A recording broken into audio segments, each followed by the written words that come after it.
Bismillahirrahmanirrahim. Assalamualaikum warahmatullahi wabarakatuh. Alhamdulillah wa syukurillah wa la hawla wa la quwwata illa billah. Asyhadu an la ilaha illallah wahdahu la syarika lah wa asyhadu anna Muhammadan abduhu wa rasuluh la nabiyya ba'da. Amsayna ala fitratil Islam wa kalimatil ikhlas wa ala dini nabiyina Muhammadin sallallahu alaihi wasallam wa ala millati abina Ibrahim hanifu wa ma kana minal musyrikin. Kaum muslimin wal muslimat yang sama dirahmati Allah.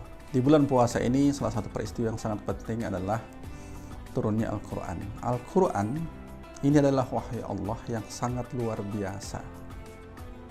Merupakan panduan bagi umat manusia. Jadi bukan hanya sekadar umat Islam. Perintah Allah adalah kita panduan dalam Al-Quran, kita memasuki Islam itu secara keseluruhan. Kita mengamalkan Islam itu haruslah secara keseluruhan. Ya ayyuhalladzina amanu udkhulu fis silmi kafah. Wahai orang-orang beriman, masuklah kamu ke dalam Islam ini secara kafah, secara keseluruhan. Secara keseluruhan itu adalah seluruh bidang kehidupan. Kalau dulu kita di sekolah SMP ya, kalau tidak salah, ada yang namanya IPOLE Sotbudhankam, ideologi politik, sosial, budaya, ekonomi, pertahanan, dan keamanan. Perintahnya adalah kita memasuki Islam itu secara keseluruhan tersebut. Atau contoh yang paling sederhana adalah jangan cuma sholat-sholat tetapi korupsi. Tapi juga jangan cuma tidak korupsi tetapi tidak sholat-sholat. Tidak kita melakukan sholat tidak korupsi, tapi tidak pakai jilbab. Nah, tapi seharusnya secara keseluruhan. Demikian juga di bidang ekonomi, di bidang politik, di bidang budaya, di bidang pendidikan, bahkan di bidang kesehatan. Hari ini saya lebih membicarakan tentang kesehatan menurut Al-Quran. Al-Quran ini adalah sesuatu yang sangat luar biasa. Salah satu yang membuktikannya itu sering kita dengar bahwa ketertinggalan umat Islam hari ini adalah karena kita jauh dari Al-Quran. Karena kita jauh dari Al-Quran. Nah, dalam perjalanan saya memahami Al-Quran ini, saya menemukan satu hal yang sangat luar biasa. Bukan hanya sekedar didengar, tetapi sangat dirasakan bahwa memang kita jauh dari Al-Quran. Salah satunya adalah Al-Quran sebagai sifat. Wa nunazzilu minal Qur'ani ma huwa sifat wa rahmatun lil mu'minin wa la yaziduz zalimina illa khasara. Al-Quran ini kami turunkan sebagai sifat, sebagai penyembuh, bukan sebagai obat, tetapi dia menjadi sebagai penyembuh. Kalau sifat dengan dawa, yaitu obat, itu beda. Kalau dawa dia dua kemungkinan, atau dawa itu adalah obat, itu dua kemungkinan, yaitu bisa sembuh tapi juga bisa juga tidak sembuh. Tetapi kalau sifat Al-Quran ini sifatnya adalah sebagai sifat, maka dia itu pasti menyembuhkan. Dia pasti menyembuhkan. Selain kita mendapatkan kesembuhan dengan Al-Quran ini, kita juga mendapatkan rahmat. Tetapi kesembuhan dan rahmat ini akan didapat hanya oleh orang-orang yang beriman, lil mu'minin, hanya oleh orang-orang yang percaya, yang beriman. Dan yang tidak mengimani, tidak percaya dengan Al-Quran sebagai sifat, sebagai penyembuh, maka Allah katakan dia akan mengalami khasar, kerugian yang sangat luar biasa. Salah satu contoh Al-Quran sebagai penyembuh, kalau selama ini kita memahami Al-Quran sebagai penyembuh itu ya, kita memahaminya itu hanya sebagai ruqyah. Tapi ternyata lebih dari ruqyah. Di dalam Al-Quran ada perintah untuk puasa. Puasa itu bisa membuat kita sehat. Bahkan bukan hanya sekedar sehat, tetapi bisa sembuh dari beberapa penyakit. Praktek puasa ini, Bapak Ibu sekalian, pemirsa sekalian, praktek puasa ini itu justru di dunia kedokteran itu merupakan sesuatu yang lazim masuk dalam metode pengobatan, penyembuhan. Jadi itu di dunia medis sekalipun itu sudah menjadi lazim, tidak usah lagi dipertanyakan, risetnya sudah sangat luar biasa dan itu sudah dipraktekkan. Misalnya orang mau dibedah pasti harus puasa dulu dan lain sebagainya. Tetapi ada yang menarik di dalam Al-Quran, selain dibacakan akan menjadi penyembuh, nah gitu, dipraktekkan puasa menjadi penyembuh, juga praktek sholat. Jadi gerakan sholat ini, karena ada perintah-perintah sholat dalam Al-Quran, justru gerakan-gerakan sholat ini secara mekanika tubuh itu bisa menyembuhkan.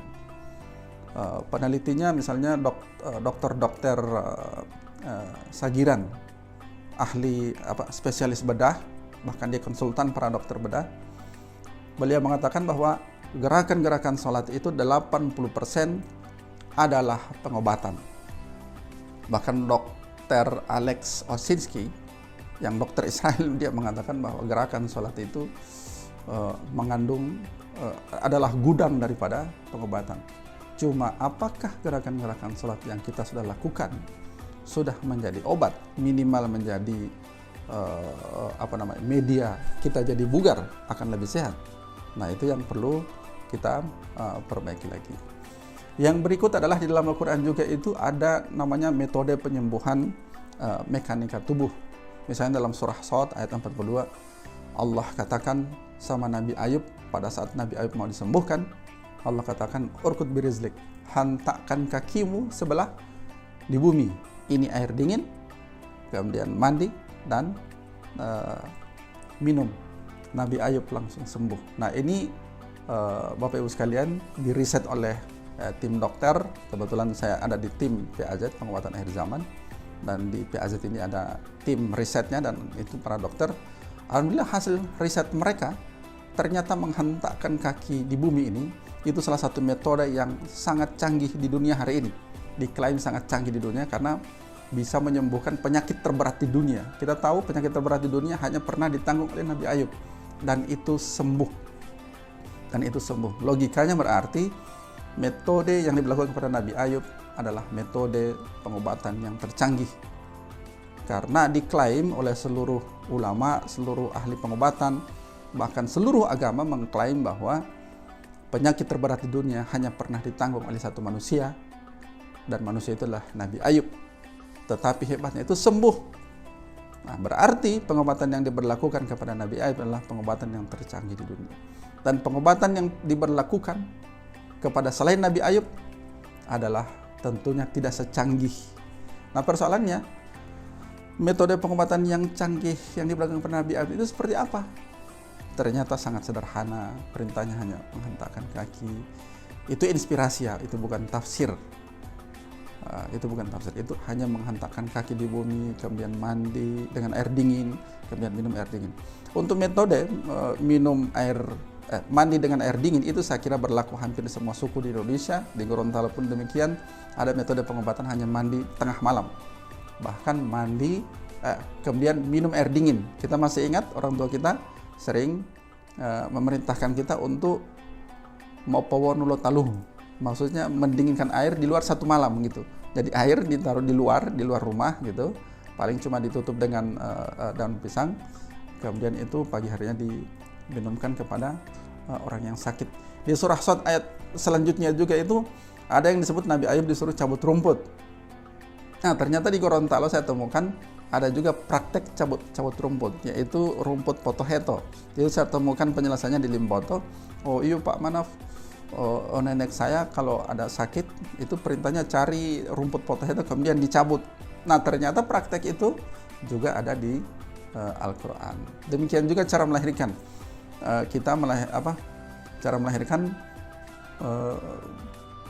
penjelasan itu paling tidak inspirasinya itu dari Siti Maryam melahirkan. Di surah Maryam ayat 25 dikatakan, Allah katakan kepada Siti Maryam, goyanglah pohon korma. Ternyata menggoyang pohon korma itu posisinya pasti setengah jongkok, setengah berdiri, dan menurut ilmu biologi, ilmu tentang otot, setengah berdiri, setengah jongkok itu pada saat itu seluruh otot kita secara otomatis kencang gitu, kecuali yang di pintu inilah pasti dia kendor, sehingga sangat mudah bayi itu keluar. Itu kalau kita belajar tentang metode-metode pengobatan di dalam Al-Quran. Dan itu tentunya baru sebatas inspirasi, ini bukan tafsir. Kaum muslimin wal muslimat, insya Allah di bulan puasa ini tentunya kita selain memenuhi target sekian kali khatam, tentu kita juga tidak lupa untuk mentadabburinya. Minimal kita membaca terjemahannya, insya Allah kita akan mendapatkan inspirasi-inspirasi.